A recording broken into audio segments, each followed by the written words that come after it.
Today I will be discussing the topic of Orientalism, beginning with Edward Said's work. We have been exploring different scholars and their views on this subject, and while Said offers many valuable insights, his work also has its limitations. I will be addressing both the strengths and the gaps in Said's arguments in future videos. Now, today I want to shift focus to another scholar, Sayyid Qutb, an Egyptian scholar whose influence grew after his death, partly due to his courage and partly due to his writings on politics and Islam. Qutb's perspective offers a distinctive take on Orientalism, one that contrasts with Said's, and I look forward to diving into his ideas with you guys. Now, it is fascinating to read different scholars debating the same idea from distinct perspectives. For example, Edward Said argues that Orientalists constructed a fictional Orient, an imagined version of the East, which they then sought to civilize. In contrast to this, Sayyid Qutb suggests that Orientalists are somewhat responsible for the current state of the Muslim world, and their ideas completely change the orientation of the Muslims, mainly the Near East. These perspectives reveal the diverse ways in which scholars interpret the impact and intentions behind Orientalist thoughts. To clarify, it is not possible for a single video to cover all aspects of Sayyid Qutb's views on the Western world and Islam. However, focusing on his core arguments, I will begin by exploring his primary ideas and his perspectives on Orientalism.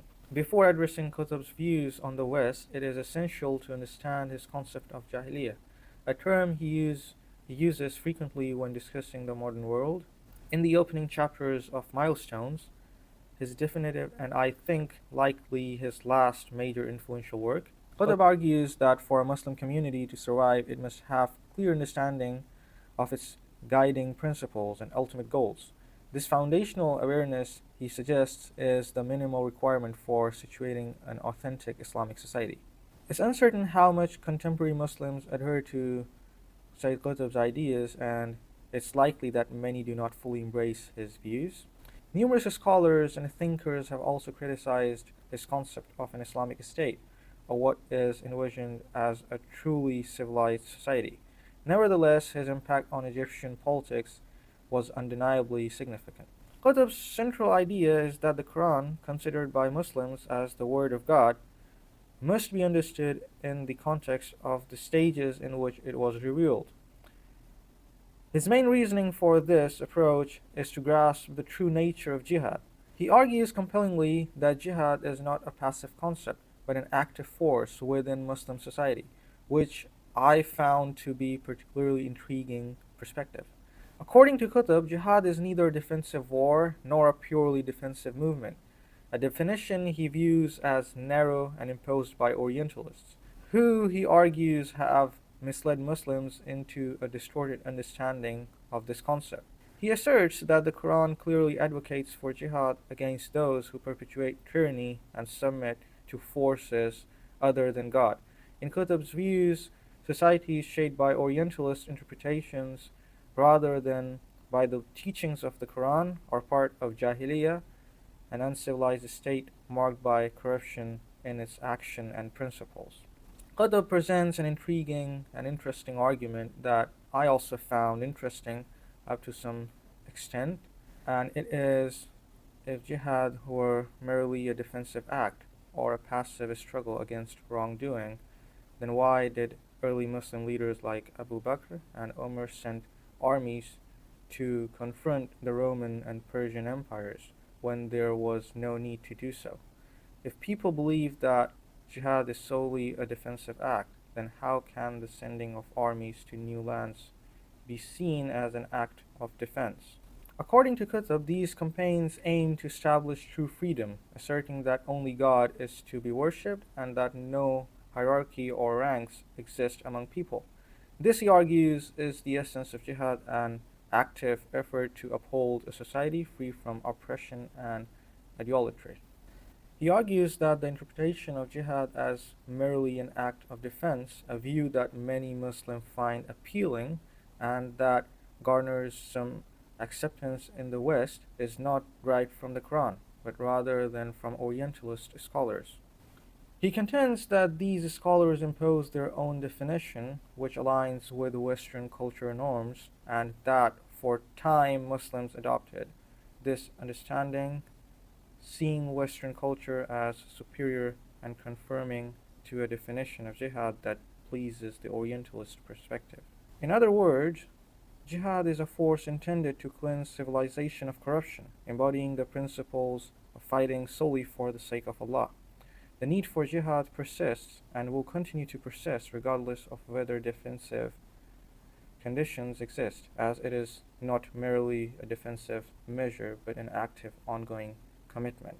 For Qutb, one of the most troubling issues emphasized throughout his work is the establishment of human-made systems, which he considers deeply uncivilized.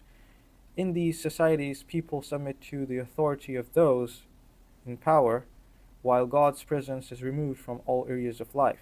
He argues that it is far more rational to follow divine guidance than to obey laws crafted by humans, authorities, who impose their will on the others and then tell the people that these laws are the favor to them, and that is how they rule as an authority. When Orientalists claim that Islam spread by the sword, the Muslim community offered attempts to disprove this, losing sight of what they are truly defining.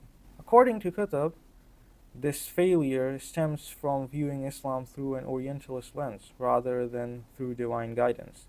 In his view, Islam commands not a fight against individuals but against oppressive systems that govern them.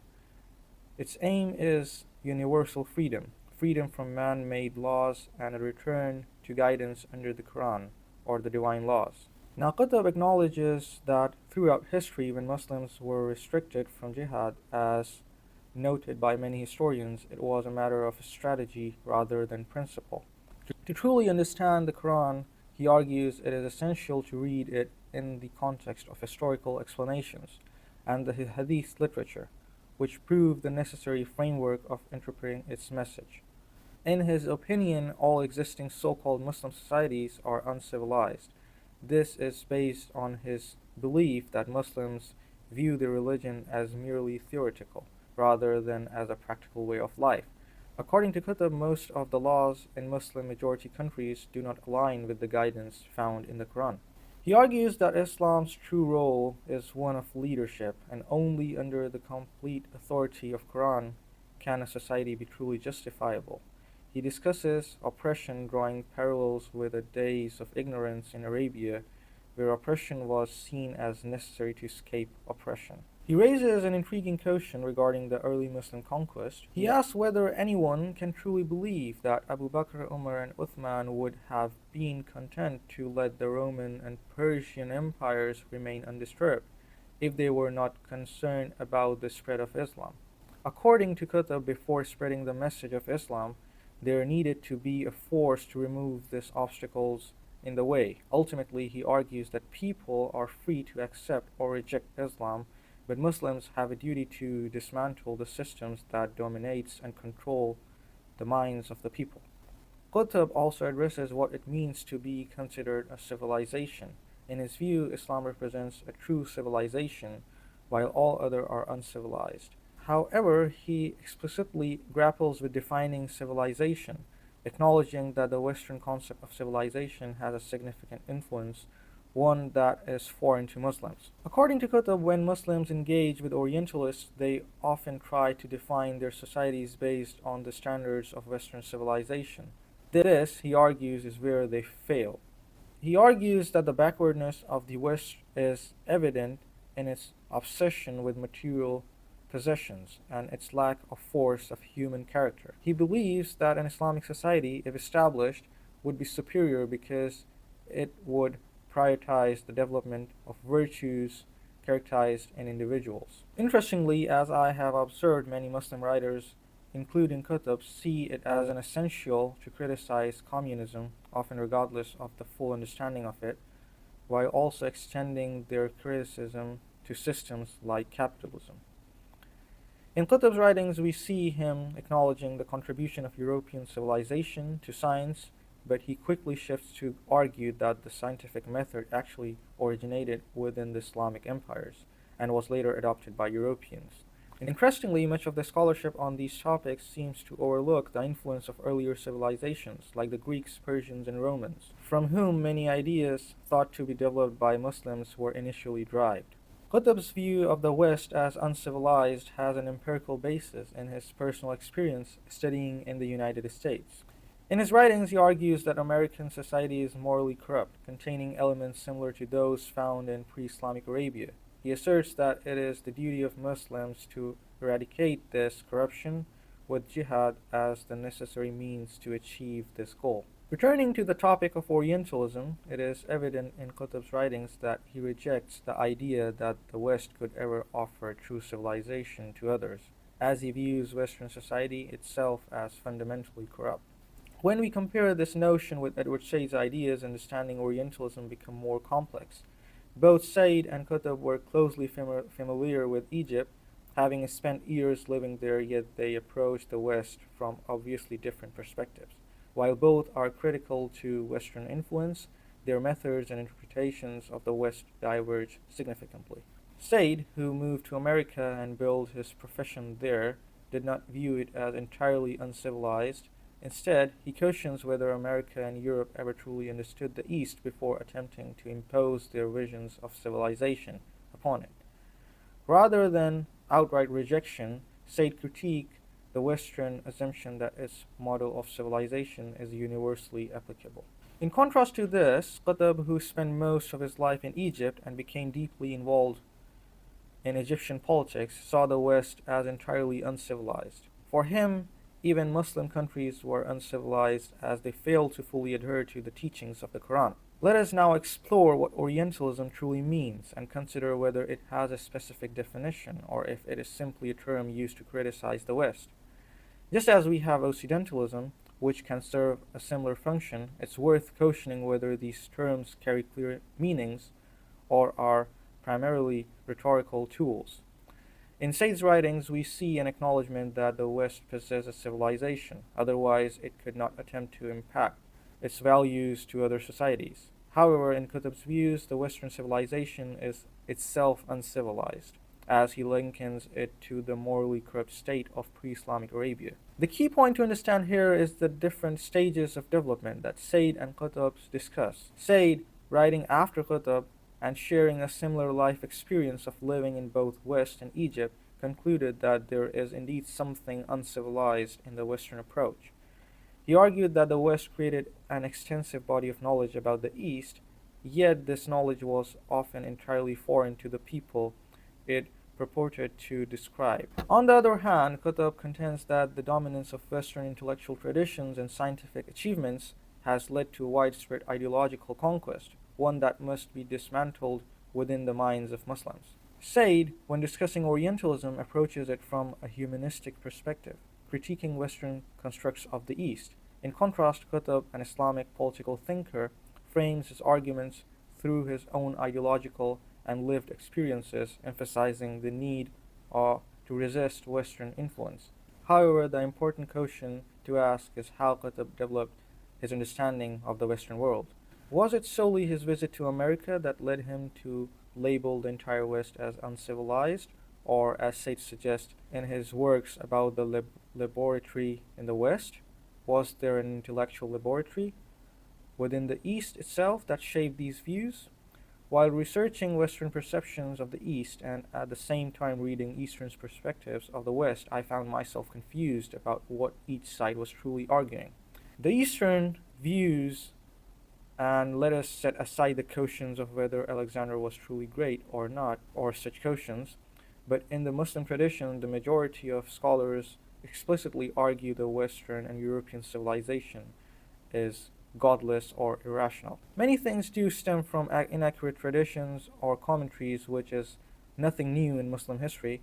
Now, when it comes to understanding Orientalism, it often feels like we are trying to make sense of something where people are using the same word for entirely different understandings of various concepts. When Qutb writes that Western scholars have realized that there is no single piece of evidence they can offer to satisfy their own morality or justify their existence, His perspective somewhat echoes some of the Orientalist writings discussed in Sayyid's works, where it is argued that the Near East civilizations must be taught to define their own existence. Back and forth, it is the same kind of laboratory that produced Occidental literature in the East as the one in Europe that established Orientalism. The civilization that Qutb imagined was something he never observed existing in any part of the world, even in the history of empires. His notion of civilization based on the words of God that could liberate the entire world is progressive, but I am unsure if it is truly possible. One interesting thing that becomes clear after reading Qutb and his ideas regarding Orientalism is that, like many others, he is unaware of where his ideas are truly coming from. The Quran he speaks of never becomes the foundation of any previous Muslim empires. Though they claimed it, Qutb himself argues that Muslims never based their understanding solely on the book. I'm not sure how Muslims view this today, but my concern is how such anti-Western ideas became so deeply influenced within Muslim cultures. In Qutb's words, to truly establish divine law, it is essential to annihilate traditions foreign to Islam. Some argue that his ideas influenced many Islamist groups, but I'm not sure about this. One thing I can say, and which has been discussed to some extent by Sayyid, is that the concept of civilization, true civilization, or the uncivilized, both in the East and the West are largely based on fiction. Just as Orientalists use Arabian Nights to imagine the East found criticism in writings that attempted to explain its identity. This topic was somewhat different from the previous ones, where I was attempting to provide a glimpse into what some called Occidentalism. In the next video, I hope to explore how fiction played an important role in the formation of civilizations and ideas about them. It should always be clear to everyone, as the people of old have said, that we accuse those who we do not understand. And once we do understand, everything becomes clear, and we realize that part of life we lost by thinking such things. So this was all a brief exploration about Sayyid Qutb, and I hope to see you all in the next video.